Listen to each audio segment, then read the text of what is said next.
Eu vou puxar aqui agora uma pergunta da Nayara. Ela fez uma pergunta seguinte: como quebrar o tabu do psicólogo no contexto do esporte? Essa é uma dificuldade e a minha primeira pergunta para você, eu acho que é o nosso primeiro tabu, sabia, Vitor? Cara, a gente forma profissionais sem ter psicologia do esporte na graduação. Hum, Esse é o primeiro tabu que a gente tem que quebrar, né? Respeito a pergunta dela, assim, a nível de clubes, mas, cara, não tem como a gente chegar num clube para querer quebrar qualquer tipo de paradigma se a gente não consegue ter um profissional instruindo os alunos, cara. É dessa forma que a gente trabalha, é assim que tem que ser feito, uhum, é essas técnicas que a gente utiliza. Esse eu acho que é o primeiro paradigma, é o primeiro tabu que a gente tem que quebrar, entrar nas universidades com muita força, uhum, né, fazendo estágios, fazendo o cara sair da graduação, já tendo a experiência de, por exemplo, ter ficado 2 anos, por exemplo, sendo psicólogo esportivo de um clube, uhum. ou atendendo na clínica atletas. E aí, por quê? Porque daí quando ele ganha um espaço dentro de um clube, ele já tem experiência de 2 anos, cara, tá trabalhando com outros clubes, outras modalidades.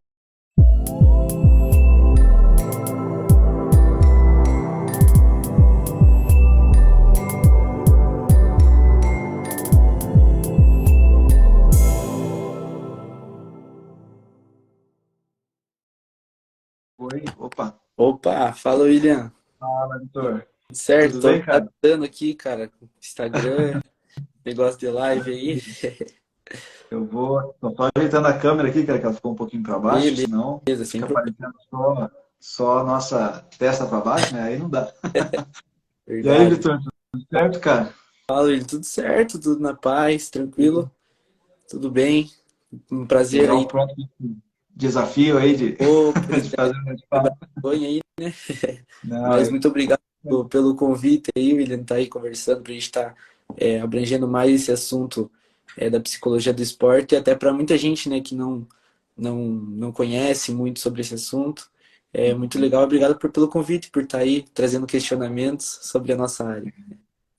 não, show de bola. Eu acho que eu que agradeço, né, Vitor, porque como a gente tem conversado aí ao longo das últimas semanas, né, cara, é um desafio para a gente. Eu acho que é um momento para os estudantes, né, cara, um momento à parte, né, um momento onde a gente tem uma oportunidade, claro, acho que o mais legal de tudo é a interação, com certeza, né, aqui, claro, entre nós dois, mas toda a galera que vai passando por aqui e vai interagindo, vai colocando um comentário, vai colocando um joinha aí, vai gostando da live e vai trocando ideia. Acho que esse é o intuito, né, da gente fazer um processo continuado aí de formação de vocês e, claro, dentro daquilo que seja possível a gente responder, a gente poder fazer uma troca bem legal aí para complementar e amanhã na aula de vocês lá na faculdade ou no decorrer do curso, Uhum. a coisa vai se complementando, vai lembrando de algumas coisas, né, que a gente vai conversando. Então, é eu que agradeço, né, o teu aceite aí por estar com a gente hoje. E sei que você fez até uma enquete com o povo Pois aí, né? é, Você na colocou uma galera caixinha de aí, pergunta galera da lá. na galera do direito aí, todo mundo fazendo pergunta. Massa, isso aí. E é diferente também, né, cara? Porque quando envolve, assim, outras pessoas, outros olhares, outros pontos de vista, assim, é super legal. Mas, Vitor, só para, antes da gente poder começar realmente essa questão do próprio bate-papo, mas já começando, queria te fazer uma pergunta. Você, ó, a ideia de perguntas e respostas, a primeira pergunta começa contigo, então, né, cara? Que eu queria saber o seguinte: vocês na UTP, que disciplinas vocês têm que é relacionada à psicologia do esporte? Como é que é a presença da psicologia do esporte no curso? Cara, assim, hoje apenas as abordagens, assim, sabe, que pode dar um norte pra gente de como trabalhar dentro da psicologia do esporte, né?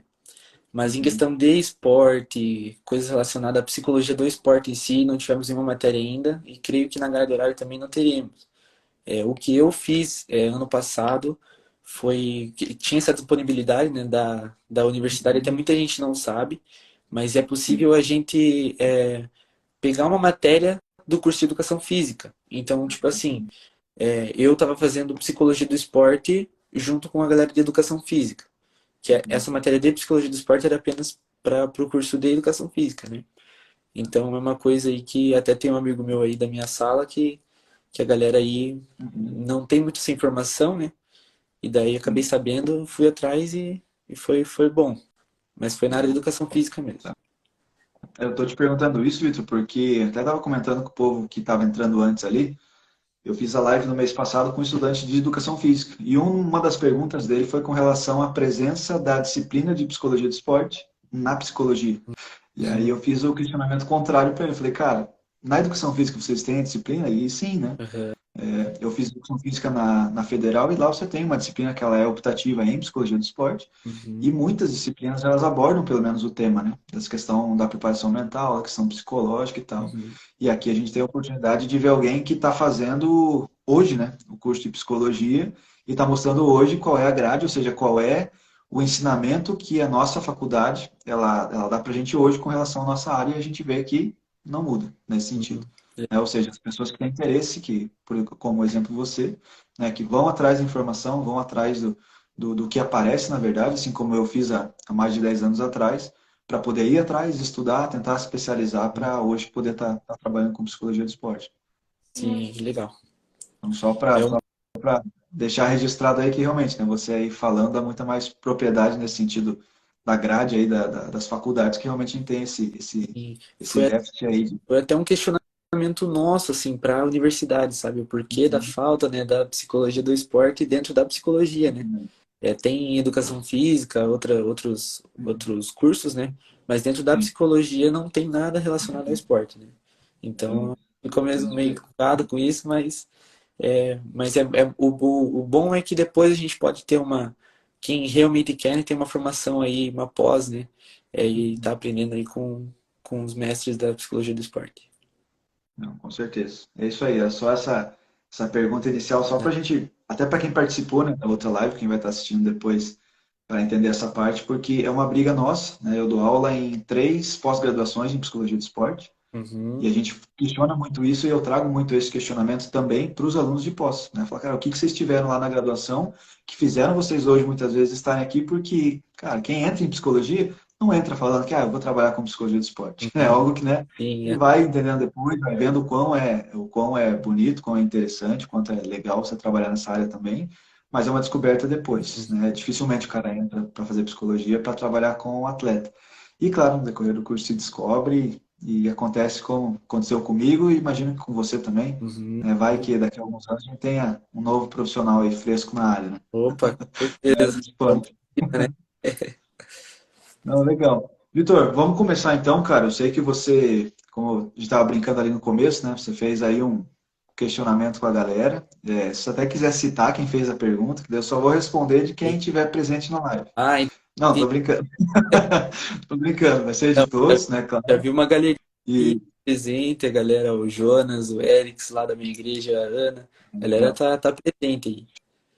Show de bola. E assim, né, pessoal, que vocês quiserem, claro, eu e o Vitor vamos estar aqui ao vivo conversando, mas quem quiser ir complementando uma pergunta, colocando outra questão, só a ideia é a gente ficar em torno de 1 hora, né, Vitor? Até para não ficar muito cansativo para quem entrou Sim. exatamente ali às 9h15, porque a gente vê que depois que passa de 1 hora, o pessoal cansa bastante, está tendo jogo aí, para quem é flamenguista agora também, está tendo Big Brother para aqueles que gostam, né? Então, é, quem vai perder tempo lá assistindo essas coisas não está aqui, né, agregando em conhecimento comigo e com você. Uhum. Então, assim, muitas coisas que dividem a atenção da galera. Então, quem quiser, né, pessoal, interajam também, façam pergunta para mim, façam pergunta para o Vitor enquanto estudante. Eu acho que é legal que assim a gente mantenha essa 1 hora bem ativa assim e todo mundo participativo.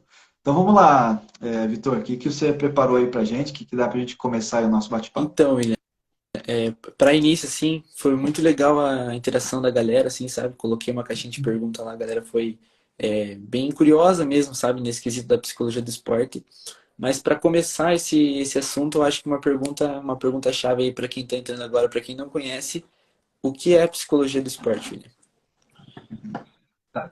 Isso é legal porque assim, a gente tem vários conceitos, e aí esse conceito ele pode ser aplicado para a área, vamos dizer assim, para a área prática dentro de clubes, por exemplo, de instituições, confederações, Uhum, para trabalhar com equipes, né? E ele pode ser utilizado também na clínica. Por isso que existe até essa diferenciação da psicologia clínica esportiva.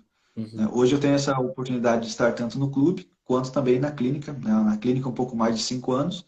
E em clubes eu comecei no Paraná em 2015. Né? Então eu estou indo aí para 8 anos de atuação nesse sentido. E, cara, é muito legal porque a gente pensa o seguinte, que a gente pode pensar que a psicologia do esporte ela pode ser um estudo, ela pode ser uma aplicação, né, quando a gente pensa nessa parte prática, quem quer ser pesquisador, mas está voltado a comportamentos de indivíduos no ambiente esportivo. E aí, quando a gente fala em indivíduos, isso que é o legal da psicologia do esporte, a gente não está falando só do atleta, que muitas vezes é o foco, é Uhum. óbvio. Hoje, pra você ter uma ideia, né, Vitor? Na clínica eu atendo preparador físico e treinadores. Oh, que legal. Então, isso é psicologia do esporte, ou seja, é o estudo o estudo e a aplicação, claro, e a observação de comportamentos, né, de indivíduos, e esses indivíduos não são só atletas, pode ser qualquer pessoa que está no meio, pode ser até quem está ouvindo a gente aí, pai e mãe de atleta. Aí, às vezes, quem está com a gente há um tempo sabe o quanto que a gente é próximo dos pais, porque eles também fazem parte do ambiente esportivo do atleta que a gente está trabalhando. Né? Então, a psicologia do esporte é isso, né, gente? É entender essa questão comportamental dentro do ambiente esportivo. E, claro, ter a aplicação prática desse conhecimento, que é o conceito que é a parte que fecha, né, o conceito de o que é psicologia do esporte, Uhum. tendo esse estudo científico dentro do ambiente esportivo e tendo a aplicação prática desse conhecimento. E esse acompanhamento que você faz com os atletas, você consegue fazer de forma individual ou você trabalha mais coletivamente com eles? Então, aí que a gente está falando da dependência de o que a gente vai estar falando, né? Dentro dessa tua pergunta, né, Vitor? Se a gente está falando do contexto de clube, que daí ela pode ser mesclado, tanto de forma individual quando é necessário, tanto de forma em grupo, né? Quando é necessário também, né? E quando se permite ter isso. Isso não só pensando a nível de futebol, mas outras equipes que eu já trabalhei, de tênis de mesa, de basquete sobre rodas, a atuação ela se dá de acordo com a abertura, claro, de quem está à frente, comissão técnica, dos gestores, claro também da abertura dos próprios atletas em ter o trabalho ou não, tem muito isso. Muitas vezes, né, o treinador e a comissão tem esse, vamos colocar um entre aspas, né, esse poder de falar, não, não é o momento de fazer, não é a hora de fazer, de repente, uma intervenção. Então, isso no clube, de uma forma mais, vamos dizer assim, mais dinâmica. Né? E aí, claro, eu trabalho na clínica que ele é específico e individualizado para o atleta que aparece por lá. Entendi. Né? Então, tem essas duas diferenciações quando a gente falou do que pode ser, né? Essa parte prática da psicologia, tanto na clínica quanto no clube. Daí no clube tem essa dinâmica entre o individual e o grupo. Né? Legal. Ó, teve um amigo nosso aí, o Renan Júlio, ele fez uma pergunta. Vocês conhecem o futebol de amputados, né? Você estava falando agora há pouco que você teve trabalho com basquete sobre rodas, né? Sim. Conte um pouco pra gente, então, um pouco, William. De trabalho, assim, acho que ele até citou o Amputados aí, porque o menino lá ganhou o prêmio do Puskás, né? Isso, pode ser também. Foi ontem, né? Eu acho Ganhou que o ele falou prêmio do Puskás, ali, né? ele disse ali em cima que ele é atleta de futebol de amputados. Ah, que massa! Então, Que legal. E olha, não acredito em coincidências, mas olha que legal, né? E o cara tem, ontem já. Eu tô falando do cara, assim, porque eu não lembro realmente, né, do nome dele, que sim, foi o que ganhou o prêmio Puskás lá do gol mais bonito do ano, né? Eu trabalhei com o basquete sobre rodas, eu trabalhei com duas modalidades paralímpicas, né? Trabalhei as duas pela DFP aqui de Curitiba. uhum, Durante 2 anos eu trabalhei com o basquete sobre rodas, que inclusive foi a primeira modalidade coletiva que eu pude trabalhar. E, cara, para mim, assim, foi espetacular, assim, a nível de trabalho, a nível de quebra de paradigmas que até eu tinha enquanto pessoa, né, de poder conviver com os atletas, de tudo que é limitação possível, né? Foi um trabalho, assim, a nível de grupo também, né, que você acabou de comentar, de como que é uhum, feito o trabalho, muitas vezes individual, em grupo. Em grupo a gente fez várias vezes, a gente conseguiu ser campeão do Parajaps, algo que nunca o basquete sobre rodas de Curitiba tinha conquistado. E a legal. gente conquistou em 2016, final do ano de 2016. Eu sei porque eu comecei lá em 2015, foi o ano que eu entrei no Paraná Clube, Uhum, e 2016 foi o ano que a gente se consagrou campeão do Parajaps, vice-campeão paranaense. Então, assim, uhum, cara, foi um trabalho muito legal, foi um trabalho espetacular de todo mundo, né? E a psicologia estava inserida nesse contexto. E o outro lugar que eu trabalhei foi o tênis de mesa paralímpico, que de repente até vai aparecer um outro atleta aí, até, não sei se tem algum aí, o Cláudio está por aí, ou a Malu está por aí, sempre estão aqui nas nossas uhum. lives do campeonato, e um trabalho feito com tênis de mesa. E, cara, aí foi uma experiência muito legal, porque o Claudio Miro, por exemplo, quem quiser seguir ele aí no Instagram, se não me engano é Claudio Miro Segato, olha eu fazendo a propaganda aí do atleta. Ele foi durante muito tempo atleta da seleção brasileira. Cara, Uhum. se eu não me engano, posso estar chutando aqui errado, mas se eu não me engano, ele participou de 4 Paralimpíadas. Nas Américas, ninguém era melhor que ele. Ninguém era. Todas as Américas, Central, do Norte, do Sul, ele ganhava de todo mundo. Né? Daí só quando chegava na Paralimpíada claro, aí encontrava os adversários muito fortes no mundo inteiro, da Europa, enfim. Aham. Então lá eu tive a oportunidade de trabalhar, foi a primeira vez que eu pude trabalhar com um atleta de seleção. E assim, cara, é diferente, né? E ele é um atleta que ele tem a perna, né, do joelho para baixo, ele teve amputação e aí ele se tornou um atleta de tênis de mesa. E assim, multicampeão, né, brasileiro, aqui a nível das Américas mesmo, né, pan-americano, tudo isso. Então foi essas minhas duas experiências que eu tive aí com o esporte paralímpico e é uma área gigantesca para a gente poder trabalhar, para quem é psicólogo, para vocês que estão em formação, né, eu acho assim, dá para começar, assim como eu comecei sendo voluntário, né, dando a cara mesmo, falando, cara, eu preciso passar por essa experiência e para mim, para me formar enquanto, não só enquanto professor, que a gente consegue dar hoje de aula em pós-graduação, mas até na prática, né, o que pode agregar para a gente de conhecimento é imensurável. Então, assim, é super legal e super importante também o trabalho, assim como a gente faz hoje em dia. Legal. Ó, o Dani Mozart falou aqui, ó, hoje no futebol é necessário ter um acompanhamento psicológico, porque os atletas têm uma mente muito fraca e se abalam muito rápido com a pressão do jogo. É muito verdade, né, William? A gente vê aí muitos atletas levando até muitas coisas para dentro do campo, né? Então, às vezes, acabam não conseguindo ali dar o seu melhor e travando ali, né? Isso talvez até vai ser parte aí do que a gente vai estar conversando bastante agora, né, Vitor? Porque, assim, quando ele fala do futebol, eu estendo, tá, Dani? Eu vou mais além que eu diria que são todas as modalidades. E não só profissional. Não sei se o que você quis citar aqui, né? Eu poderia complementar ali, o futebol profissional é necessário ter acompanhamento. Cara, são todas as modalidades, de todas as idades. Você ter alguém que você possa confiar, que você possa falar do teu dia a dia, falar da tua história, falar das suas metas, teus objetivos, alguém que entenda de esporte, alguém que entenda como é o desenvolvimento da carreira de um atleta. Então, assim, cara, é importante em todas as modalidades. Claro que o futebol tem uma questão cultural nossa, né? A gente que já nasce com a bola no pé, já nasce, vai ligar a televisão, tá passando futebol, você vai conversar na escola, todo mundo joga futebol, você vai para uma escolinha, tem que ser de futebol. Então fica essa coisa cultural, que claro que a gente entende, claro que é importante, e, claro, toda essa mudança que acabou tendo a nível até cultural, quando ele traz ali a questão que abala muito rápido, né? Não só por uma questão de mudança de geração que vem acontecendo, mas também por todos os meios, né?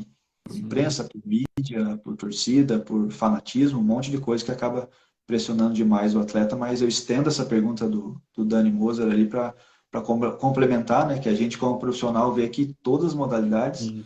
em todas as faixas etárias, inclusive é necessário, né, esse acompanhamento. Uhum. Então, vou até alongar aqui, já que tem uma pergunta aqui do Gustavo Rolim. Ele tinha feito lá na caixa de perguntas, ele perguntou: a psicologia do esporte é só para adultos? Não, Então você já não, respondeu. inclusive, cara, eu acho que é isso que é o legal, né, que a gente vai produzindo conteúdo e algumas coisas vão sendo repetitivas.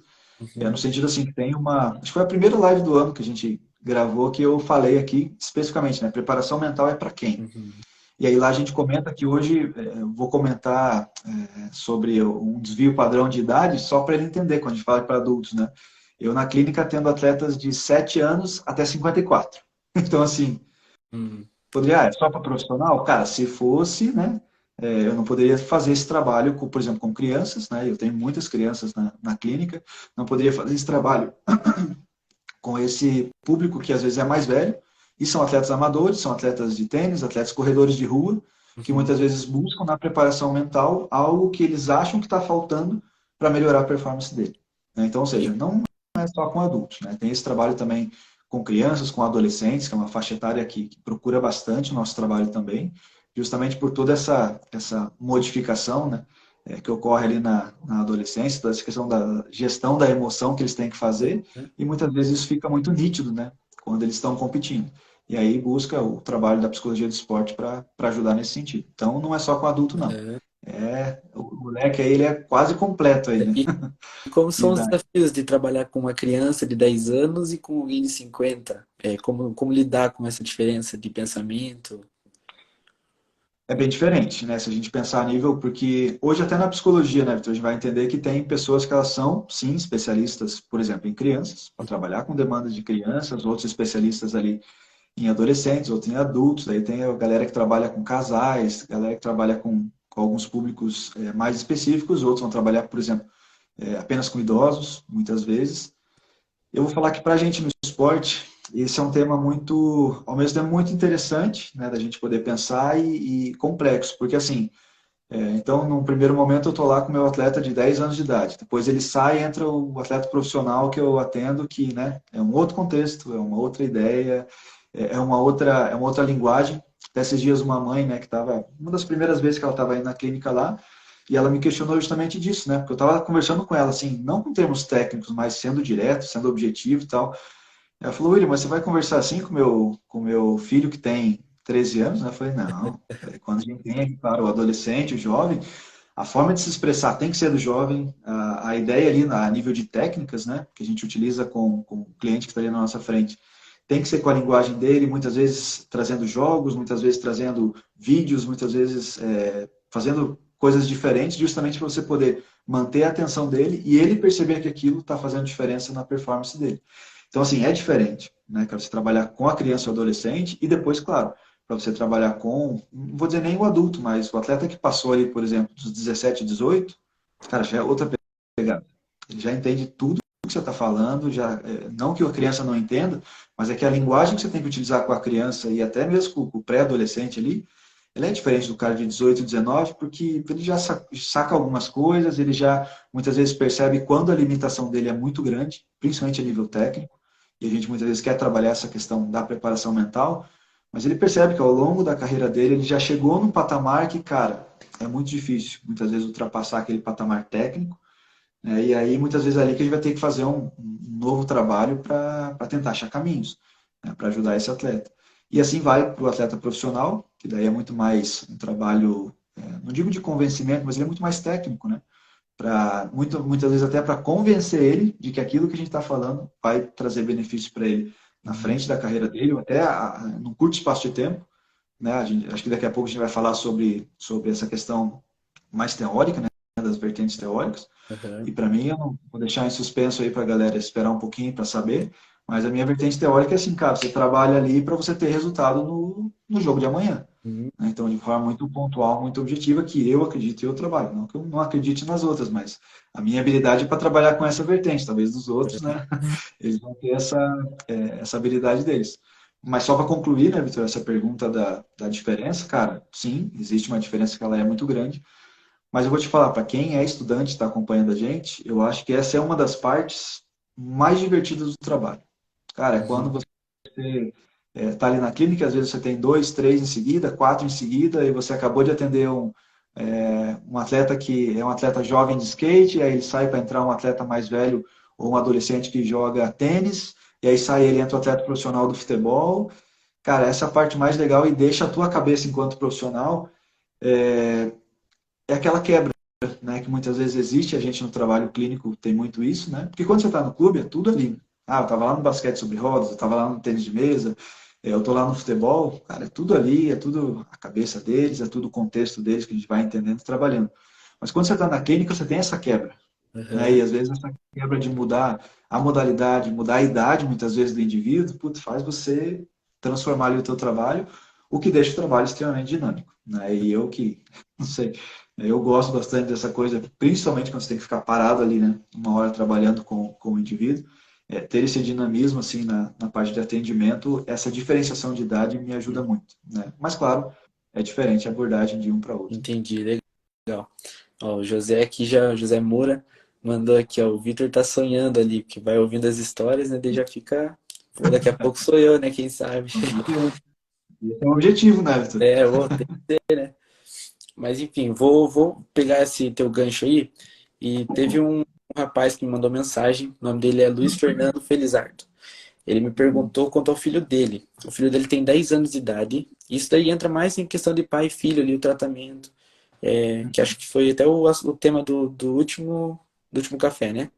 Foi alguma coisa sobre pai, sobre mãe e filho. Não, é que o café, na verdade, ele é só com estudante, né? O nome Tá, do nosso tá. do Foi uma nosso quadro professora, aqui, né? né? Então, ele está sendo o segundo. Aí a live anterior, sim. A live anterior foi com mãe de atleta. Aí, de novo, para quem está passando pela live aí, E altamente recomendável, porque foi 1 hora e meia, assim, espetacular, junto com a professora Thaís. então, aí ele me fez a pergunta que o que acontece? O filho dele tem 10 anos Uhum, e o filho dele tá jogando em alguma base, só que ele é uma base ainda mais fraca, né? E eles perderam uhum, todos os jogos do campeonato. E o filho dele estava muito desanimado para jogar. Todos os jogos assim, ele ia jogando já com desânimo, não queria ir para o jogo. E ele perguntou como fortalecer a mente do filho dele para que ele possa ir mais motivado para um próximo jogo, com a ideia de vou dar o meu melhor dentro de campo. eu acho que vai muito da questão do objetivo do indivíduo de estar lá. Uhum, E, cara, isso é algo que eu pergunto para os pais quando eles estão lá. Quando eu tenho a oportunidade de falar com o técnico do atleta, eu pergunto. E, claro, óbvio, né, com o próprio atleta. Porque, assim, tudo que a gente acaba fazendo na vida, ele é baseado num propósito, num objetivo. Se o atleta uhum, está lá e perde todos os jogos, qual que é o propósito dele? É saúde mental e bem-estar? uhum, Não sei. De repente, o pai poderia rever, né? Se, pô, ele quer bem-estar e o filho está ali jogando. Eu não sei se o contexto, né? O contexto para mim ele ficou bem superficial, aham. mas ele é um atleta de base, Atleta não é um atleta de escolinha. atleta de base. É aí que tá. Quando a gente fala de um atleta de base, quer dizer que nesse lugar que ele está, ou deveria ser, né, o lugar que ele está inserido, esse ambiente, é um ambiente que deve ajudar ele a Sim, chegar lá onde ele quer. E aham, não só o ambiente a nível assim, de preparar ele mentalmente, mas preparar ele fisicamente, preparar ele tecnicamente.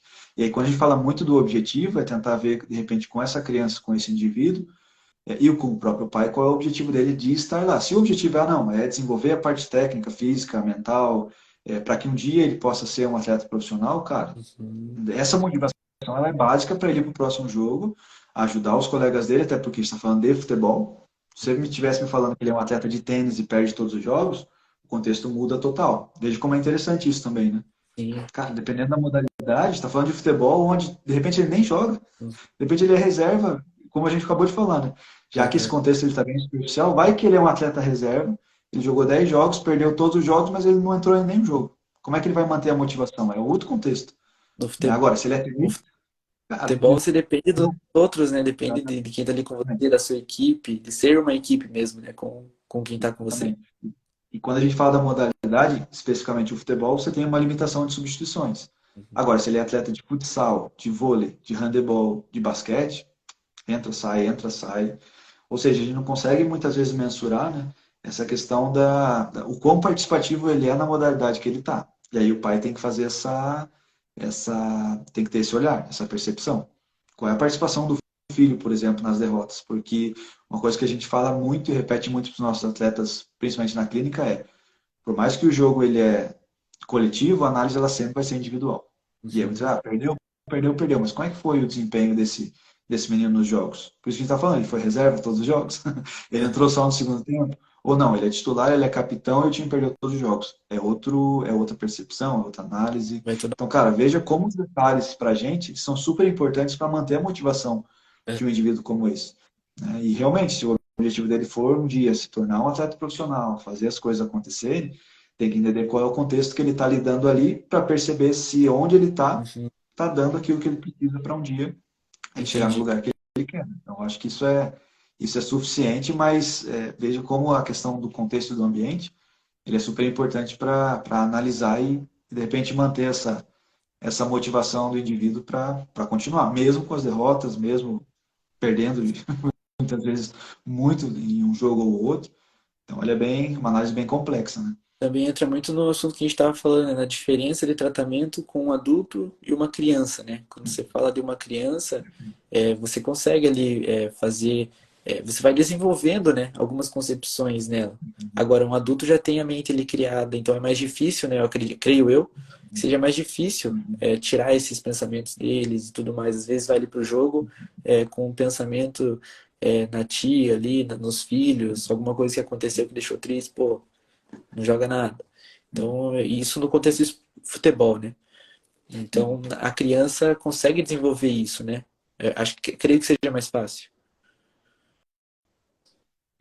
E de novo, né, a gente está falando da diferença ali entre o trabalhar a criança, trabalhar o adulto. Claro que tem essa questão da abordagem, até porque o adulto, se ele estiver num contexto como esse, muitas vezes ele pode até se eximir da culpa, buscar um outro clube, ou seja, fazer um monte de coisas que a criança muitas vezes não tem o direito, né? Aham. A criança ter a mentalidade que ela se exime da culpa porque, não, foi culpa dela, foi culpa do goleiro, foi culpa de não sei quem que perdeu o pênalti, ou a própria criança chegar à conclusão, não, eu preciso buscar um novo clube, eu preciso estar em outro projeto. Às vezes é Uhum. muito difícil, principalmente nesse contexto que é uma criança de 10 anos, né? Uhum. Normalmente é o pai ali que acaba percebendo, né, para qual lado ele vai seguir e ajudando nesse sentido. Já o atleta adulto não, né? Ele tem toda essa percepção e vai usar das suas artimanhas ali para tentar se livrar disso o mais rápido possível. Uhum. Tá certo. Vou aproveitar então, vou entrar aqui numa pergunta do Jonas. O Jonas ele tinha feito uma pergunta para mim. É, qual é o resultado da falta destes profissionais da psicologia do esporte nas categorias de base? É, a pergunta legal assim de pensar, né, Vitor? Porque primeiro a gente tem que pensar, só contextualizando quem perguntou, né, com relação a isso, quando ele fala de categoria de base de novo. Estou entendendo que ele está falando apenas de futebol, né? No Uhum. futebol hoje existe uma lei onde os clubes que têm a chancela de clube formador, eles têm a obrigação de ter um profissional da psicologia inserido lá. Uhum. Tá? Então esse acho que é um ponto importante de citar, porque quando a gente fala das outras modalidades, não existe nenhuma lei que defenda o atleta. Já no futebol, sim. Então, hoje o atleta, independente se ele entra num clube, por exemplo, fora da cidade dele, a partir dos 14 anos até finalizar o processo lá com 20, 21 anos, ele é obrigado, né, a ter um profissional que acompanhe, pelo menos, esse desenvolvimento dele. Uhum. Né? Já em outras modalidades, como vôlei, basquete, futsal, handebol, você não tem essa obrigatoriedade. Uhum. Claro, é algo que a gente vai conquistar ao longo, claro, das próximas décadas, né, de poder chegar nessas outras modalidades, mas pelo que dá para entender, né, Vitor, ele pergunta do efeito. Uhum. Né? Então, ou seja, o que perde o atleta por não ter um profissional da psicologia? Eu acho que vai muito do viés que a gente vai trabalhar, porque a gente pode ter um viés de saúde mental, e aí se o atleta muitas vezes não tem essa base dentro do clube, ele pode sofrer com isso não só ali na parte esportiva, mas na vida dele. Eu Uhum. já, inclusive até do workshop que a gente fez ano passado, que você estava presente, eu citei sobre um caso de depressão que eu diagnostiquei de um atleta de 13 anos. Cara, não sei, de repente, se eu não tivesse no clube naquele momento, claro, lá teriam os médicos, teriam outras pessoas que poderiam auxiliar ele, mas foi imediato. Né? De você conhecer o atleta, eu já conhecia ele há algum tempo, há alguns anos, e quando ele chegou com alguns discursos comigo, né, a gente acabou fazendo ali alguns trabalhos e, claro, encaminhando ele não só para psicólogo clínico, daí para trabalhar essa parte, mas também para os médicos, para a parte de psiquiatria, para ajudar ele, ajudar a família de um atleta que, cara, é um adolescente. Né? Então, assim, é essa perda que a gente está falando, que se não tivesse o profissional da psicologia, talvez pode ser, né? O desenvolvimento de um transtorno, Aham. uma série de outras coisas que muitas vezes o atleta pode desenvolver com relação à saúde mental, né? Com transtornos de ansiedade, com transtornos depressivos, com outras situações que podem acontecer, assim como do outro lado, quando a gente pensa daí na parte de performance esportiva. Né? Porque uma coisa é falar de saúde mental, né, estritamente disso, né, e falar do que o indivíduo pode desenvolver, e outra coisa é falar de performance. Falar de confiança, de concentração, de comunicação, liderança, blá, blá, blá, tudo isso que a gente, claro, também pode trabalhar com o atleta, também de base, também sendo criança, adolescente, jovem, mas que talvez se não tem o trabalho, muitas vezes, assim, se não for a gente que vai estimular, que vai trazer, quem é que traria? Né? Então, acho que entra nesses dois contrapontos, pensando assim, de forma bem rasa e superficial, o que a ausência de um profissional na base Uhum. poderia acarretar para o atleta de forma individual. E para o grupo em si, quando a gente Aham. pensa do trabalho de integração, de interação, tudo isso. Tem coisas que só estando ali, né, acompanhando que você consegue perceber, né? Então, às vezes alguma coisa individual ali pode acarretar mesmo, né, no coletivo ali. E Com certeza. Não, e até a perda de um talento, né? uhum. Muitas vezes. Né? A gente ouve histórias, né, de atletas que, até mesmo por uma falta correta de estímulo, os caras simplesmente abandonaram e muitas vezes eram bons atletas, tecnicamente. Sim. Mas não quiseram dar sequência e acabaram ficando no meio do caminho. e às vezes um profissional como um profissional da psicologia inserido num ambiente como esse, ele pudesse ser capaz, né, de ajudar esse atleta a buscar suas motivações, resgatar a tua confiança e dar sequência no projeto de carreira E dele. até mesmo um atleta de alto rendimento ali, né? Muitas vezes, por exemplo, o Hazard, Uhum, né? Que jogava no Chelsea, foi pro Real Madrid. Pô, eu vi um relato uhum, esses dias que ele acabava, antes do jogo, assim, ele ficava comendo salgadinho, porque era a maneira dele confraternizar, entendeu? Então vai muito da mente do cara. Tipo, a gente vê. E até mesmo ali o Daniel fez uma pergunta quanto a isso, né? Que é uma pergunta meio difícil de ser respondida, né? Mas eu vou alterar um pouco ela. Ele perguntou qual o nível psicológico do Cristiano Ronaldo. Mas vou entrar num outro assunto aqui dentro disso. Por exemplo, nele ali, recentemente teve o caso que ele perdeu o filho, né? uhum. O filho que ainda estava para nascer, ou nasceu e já morreu, faleceu, né? E o quanto o futebol dele caiu depois disso, né? Só que, Uhum. tipo, isso não é muito falado, né? Como que você vê esse processo de luto, de perda dentro do, do grupo ali? Tá.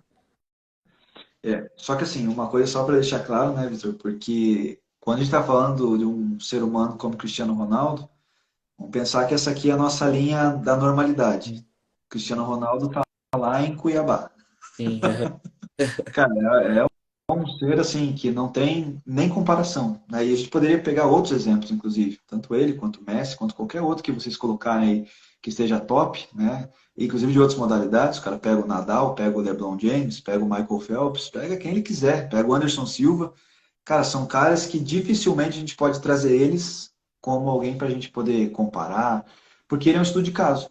E aí quando aham, ele pergunta qual o nível psicológico do Cristiano Ronaldo, cara, uhum, não tem comparação com ninguém, não tem como medir, não tem como a gente poder pontuar. Claro, a gente conhece ele a nível de as entrevistas que ele dá, as coisas que a gente vê às vezes numa série, a série que tem da esposa dele lá que fala um pouquinho do dia a dia deles, o que a gente vê de entrevista, de coisas que aconteceram, mas a gente tem como medir isso o quê? Ali nos 90 minutos que ele joga, uhum, né? Quando a gente fala a nível de concentração, a nível de personalidade, a nível de tudo isso, a gente vai falar o cara sei lá, é extraterrestre nesse sentido.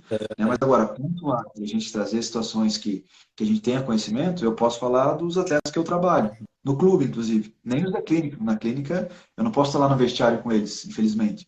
uhum, Né? Mas, claro, do clube é possível a gente poder medir, pegar cada um deles ali. Óbvio que eu não vou fazer isso aqui, mas só para ele sim, entender, né? A exato, presença do profissional da psicologia, ele conhece e entende os atletas, que ele trabalha junto, que ele está ali observando, que ele está no jogo, que ele está no treinamento, volta e meia que ele pode estar numa viagem acompanhando essa questão mais emocional do grupo dele. Mas, como a gente está falando, quando a gente está falando de um extraterrestre, é muito difícil você poder trazer situações como essa. Claro que quando você fala do luto, eu concordo com você, mesmo ele sendo extraterrestre, ele ainda tem o cérebro de um humano, e claro, óbvio, né, cara, vai sentir muitas situações, e sim, né, o atleta pode, dependendo como ele organiza esse luto dele, sim, pode trazer essa queda de rendimento dele, pode, se ele tivesse numa equipe, né, que talvez é diferente agora onde ele está jogando, mas de repente vamos pensar no momento, vamos dizer que no auge dele, de repente lá no Real Madrid, acontecesse algo similar, provavelmente poderia ter um impacto, inclusive no grupo, uhum, onde poderiam ter pessoas que conheciam ele mais próximo.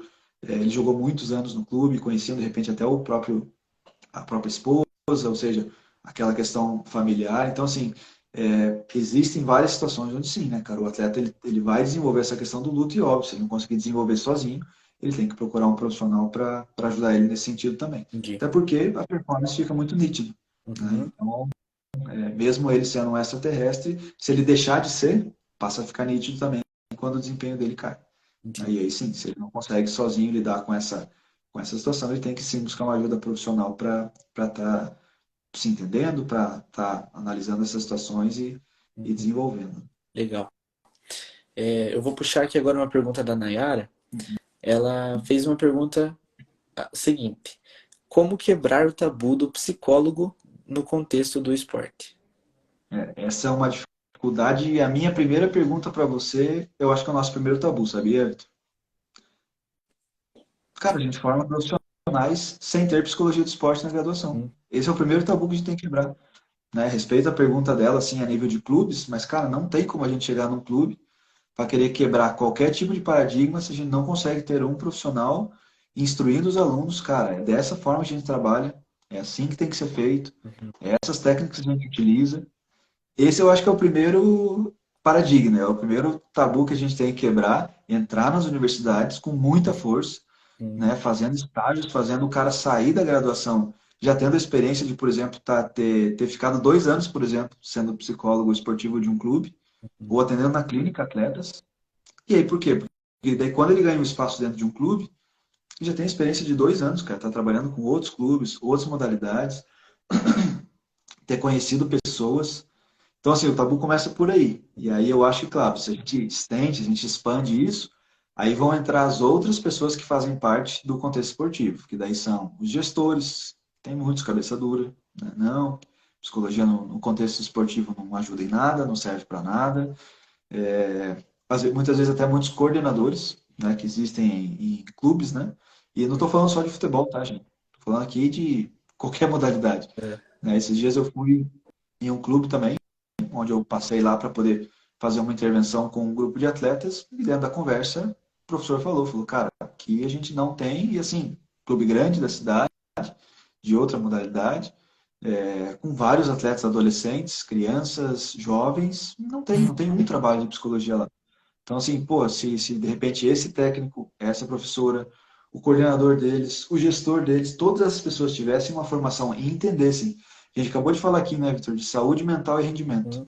Se eles entendessem que um desses dois pontos precisa ser trabalhado com os atletas, eles investiriam no trabalho.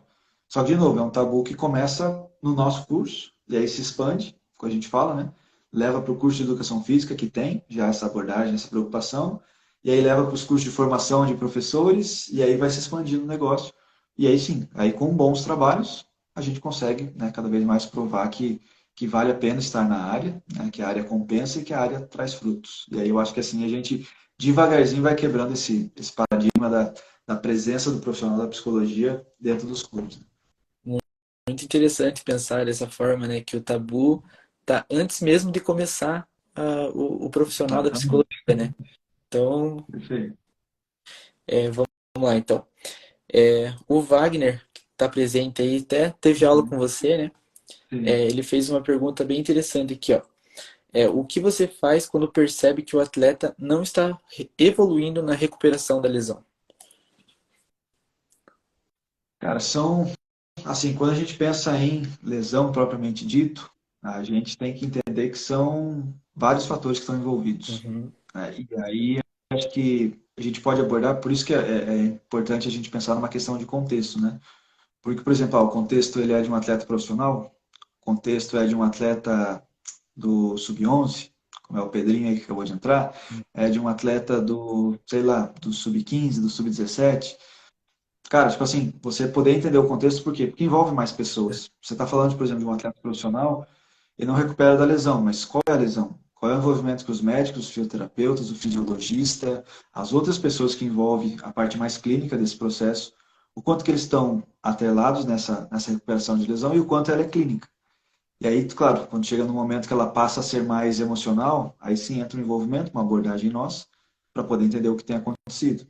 Né? uhum, E o que tem acontecido não só dias anteriores, mas no próprio sentido de projeção desse atleta dentro do clube. uhum, Qual é a projeção que esse atleta tem, né? No sentido justamente dele pensar nos próximos meses, nos próximos anos, o que tem acontecido, qual é o contrato dele. Cara, uhum. então, assim, essa questão da lesão envolve N fatores, por isso que é importante. E a gente, desde o começo aqui, né, Vitor, está falando dessa questão de analisar o contexto. Quando a gente fala da lesão, a gente está falando da mesma coisa. Não só, não estou nem citando assim qual é a lesão específica, pode ser qualquer coisa. E eu acho que eu já trabalhei, cara, com muitas coisas nesses quase 8 anos aí de É, futebol, desde, né, de fratura realmente que aconteceram, ligamento, tudo que é lado do corpo, né, que o atleta teve que ter uma certa recuperação e fratura, seja em vértebra, seja em perna, seja em braço, ou seja, tudo isso envolve um processo de recuperação. Né? E dentro desse contexto, tem N profissionais que vão estar analisando e quando não tem essa recuperação como é esperado, como é a que está dentro da programação, de novo, daí envolve todo esse corpo de profissionais para poder analisar e ver qual área tem que ser atacada para ajudar esse atleta a chegar lá onde se espera. Né? entendi. Legal. Eu vou, para a gente não exceder muito o horário, né? Vou puxar agora pro teórico, né? Para a galera Ah, da psicologia aí que está aí sim. presente. Tá. E vou te Uhum. fazer uma pergunta, então, que um colega me fez, o Vitor. Ele perguntou quais as principais abordagens para a psicologia esportiva, se tem, né? Uma principal abordagem que você indicaria, mais fácil de trabalhar. Então, quando a gente fala de principal, assim, a abordagem, até para vocês que ainda estão, muitas vezes até conhecendo, né, a questão das abordagens, é muito difícil a gente falar que tem uma principal, uma específica. Porque eu, claro, né, a gente tem muitos colegas que trabalham em outros clubes, até em outras modalidades, e que, assim, não é que é a principal, mas é a que eu vejo que tem maior atuação, que é a cognitiva comportamental, que é a minha especialização. Aham. Né? Então, assim, de novo, não que ela é a principal, mas tem uma abordagem em cima dela, num trabalho de pensamento automático, num trabalho de crenças. E, cara, para mim, eu já vi resultado acontecer assim em coisas de dias. Onde a gente pega um atleta, você trabalha o pensamento automático dele, coisas que passam pela cabeça dele ali, e de repente você consegue, de alguma forma, fazer ele tornar isso consciente, e ele entender por que que isso está me atrapalhando, por que que eu estou incomodado com isso. E ele levar um outro tipo de pensamento para o próximo jogo, né? E aí aqui não tem relação com ficar pensando positivo, ficar, né? Muitas vezes essas técnicas que muitas vezes pode ser utilizada, não é nem nesse sentido, mas de uma análise rápida, objetiva, e o atleta ele consegue ter o rendimento rápido e esperado dele lá na frente. De novo, não é a principal, é a que eu utilizo, que eu tenho a especialização e que muitos e muitos realmente colegas no Brasil acabam utilizando para trabalhar com a psicologia do esporte. Agora, eu conheço profissionais próximos, inclusive, que usam a Gestalt, que usam a psicanálise, Uhum. né, que usam assim, outras abordagens que não necessariamente, né, que usam só a comportamental. Então a gente pega ali aquela questão, né, estímulo-resposta e muitas coisas relacionadas ao ambiente, de modificar isso, estimular aquilo, e cara, faz o trabalho da mesma forma. Então é muito legal assim que vocês, enquanto estudantes, percebam quais que faz sentido no momento da abordagem de vocês. Né? De falar Uhum. assim, cara, se eu utilizar a psicanálise com o meu atleta, será que tem um efeito que, por exemplo, no futebol, que a gente tem jogo quarto domingo, quarto domingo, quarto domingo, será que vai ter um efeito interessante para que ele tenha esse rendimento?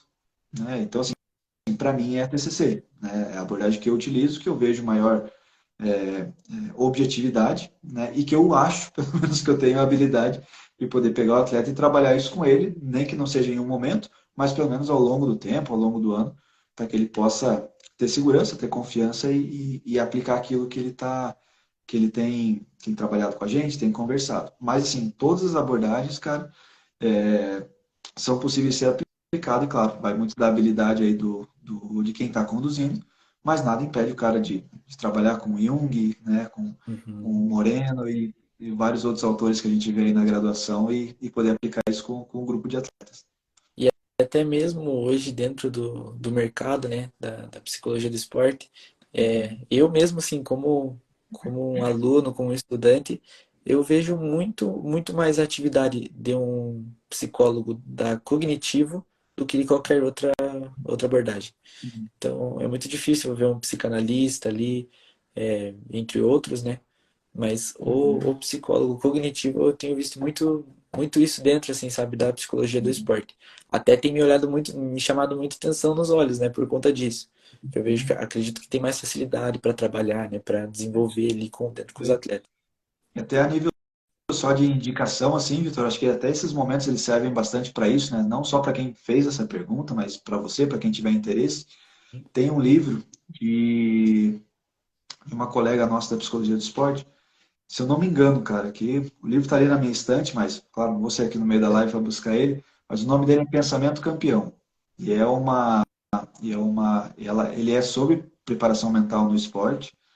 E se a pessoa colocar aí no Google, na Amazon, em qualquer loja aí que venda livros, ele acaba aparecendo lá. E assim, ele trabalha só essa questão da preparação mental a partir da TCC.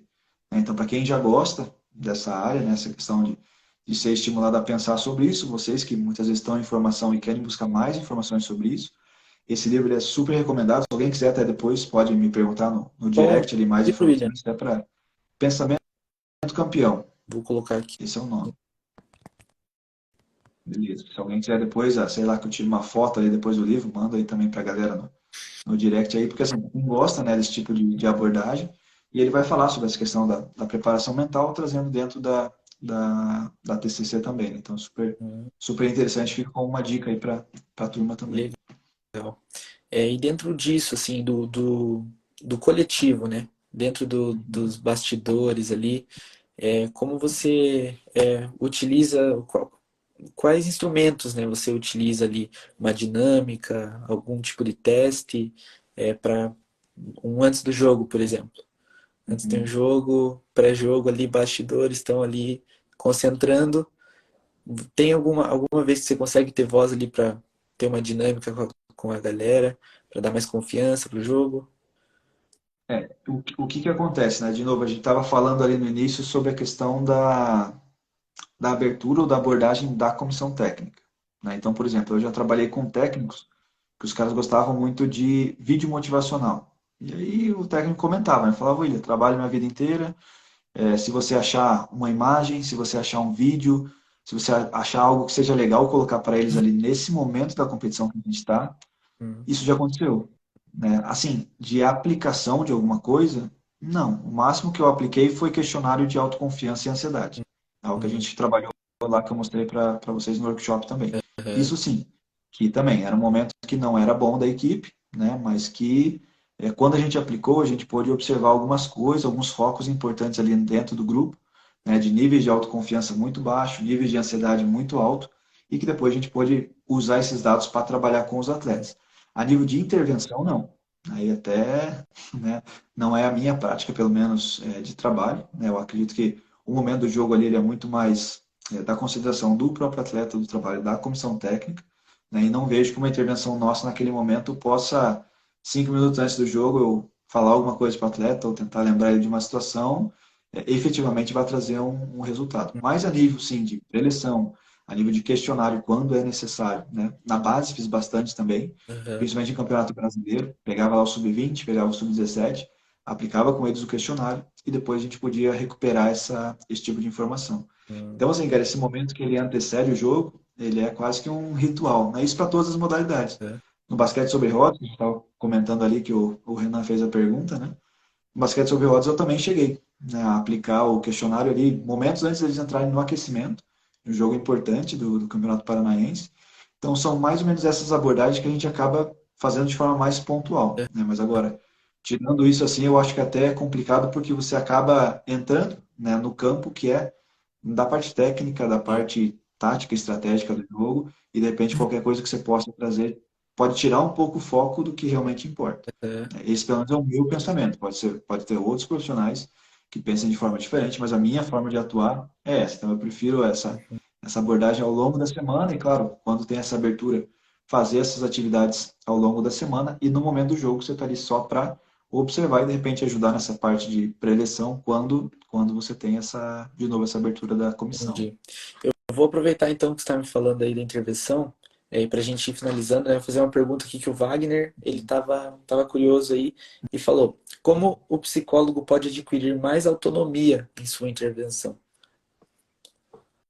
Eu acho que, até quando a gente fala da autonomia, eu acho que ela é meio relativo, porque assim, a pergunta ela passa a ser, de certa forma, superficial, né, Vitor? No meu entendimento, pelo menos, porque a autonomia ela vai querer, nesse contexto, dizer o quê, na verdade, né? Porque a autonomia é para ele realizar dinâmicas, a autonomia é para ele trabalhar de forma individual. Eu Uhum, acho que é tudo uma construção onde o indivíduo tá. Então, por exemplo, né, pô, eu estou há 6 anos no clube.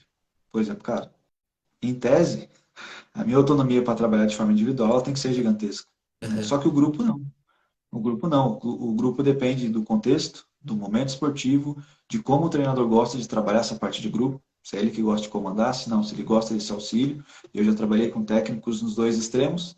Técnicos que queria que a gente fizesse abordagens toda semana, técnicos que não queria nenhuma abordagem.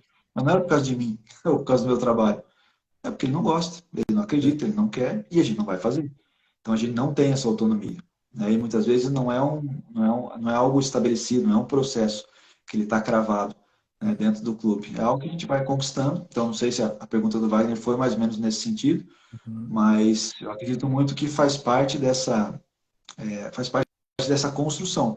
Por isso que eu acredito que muito tempo de casa ajuda muito o profissional a adquirir essa autonomia de trabalho, seja em grupo ou seja individual. E, claro, a questão do bom trabalho também, Uhum. né, de ele poder ser respeitado pelos profissionais, pelos atletas, e ao longo do tempo ir provando o seu valor consequentemente, fazendo o seu trabalho. Que legal. William, então vou te agradecer, né, pra gente não exceder o horário, né, que eu sei que você tá aí, ó, Tranquilo. fechado há 1 hora. É, Legal. mas vou te agradecer, acredito que foi muito rico aí pra galera. Até aqui, ó, um amigo nosso aí falou, ó, o Renan, vocês são sensacionais. O cara que é, né? E agradecer aí, com certeza foi muito rico para mim aí, para os estudantes de psicologia que estão aí, para quem não é, mas que tem um olhar aí voltado, né? Pô, que legal essa área da psicologia do esporte, às vezes não sabia também que existia, mas muito legal aí. E te agradecer e por último vou te pedir um conselho aí, William. Dê um conselho Uhum. para a galera aí que tem esse olhar aí para psicologia do esporte e quer um dia ser psicólogo do esporte. O que que você tem a dizer para elas? Legal. Primeiro assim, cara, a gente sabe, assim como foi a minha introdução na psicologia do esporte, que ela aconteceu depois de eu estar formado. Hoje vocês, enquanto estudantes, embora a gente ainda tenha esse problema que a gente debateu aqui o encontro inteiro, né, da nossa formação ruim em psicologia do esporte, mas para quem tem interesse, cara, é muito, muito interessante começar antes. Uhum, Antecipa.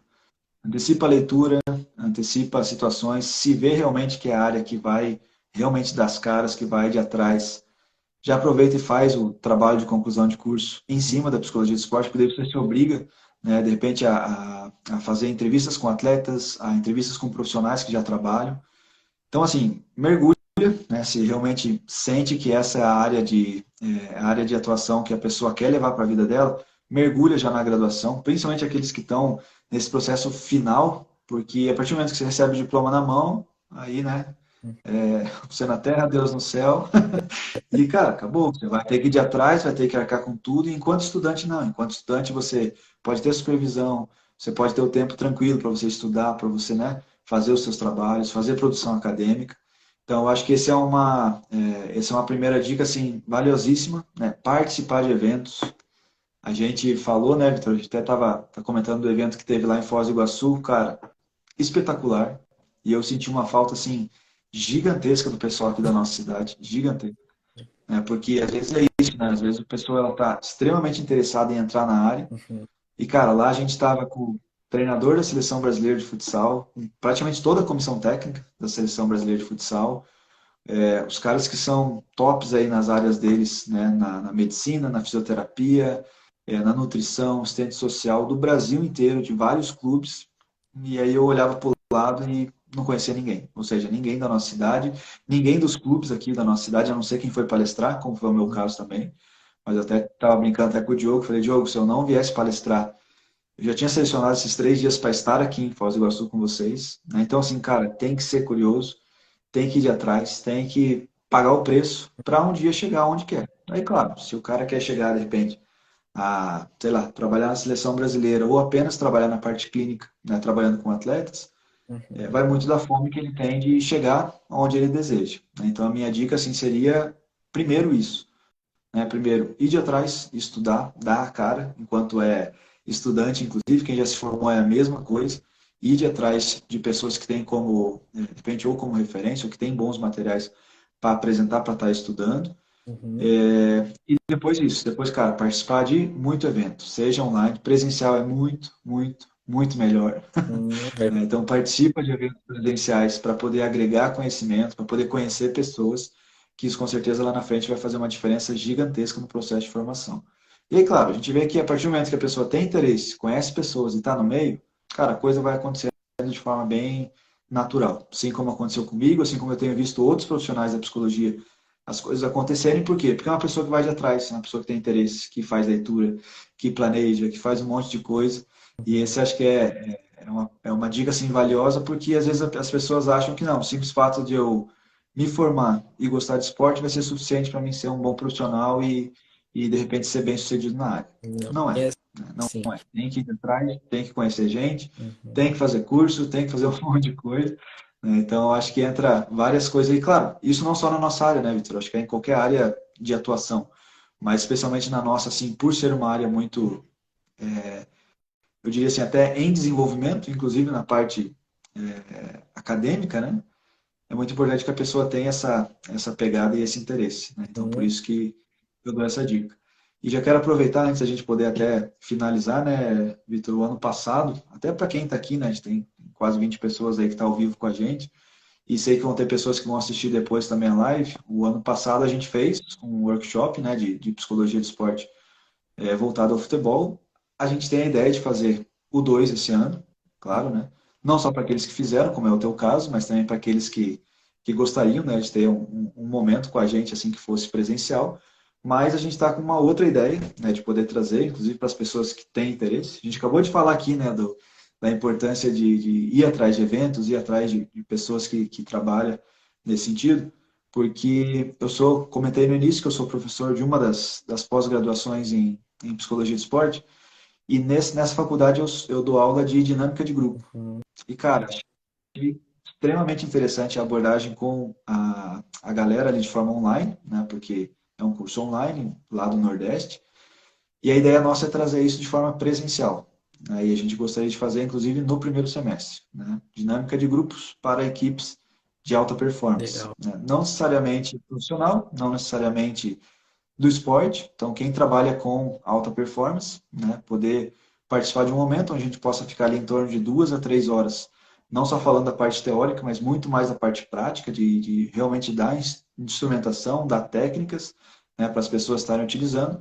Então, para quem tem interesse, né, eu gostaria que já pudesse ir devagar e entrando em contato com a gente, para já deixar ali atrelado, porque é óbvio, né, a gente vai precisar de um mínimo de pessoas para poder fazer o evento acontecer. Claro, vai ser aqui na nossa cidade, em Curitiba, né? E essa é a ideia, a gente poder estar uma tarde inteira falando especificamente sobre dinâmica de grupos para equipes de alta performance, e claro, no nosso caso aí para atletas e grupos nesse sentido. Então já fica aí, vocês são os primeiros aí a saberem de forma antecipada dos E, ó, nossos projetos, né, dos nossos equipe. planos aí.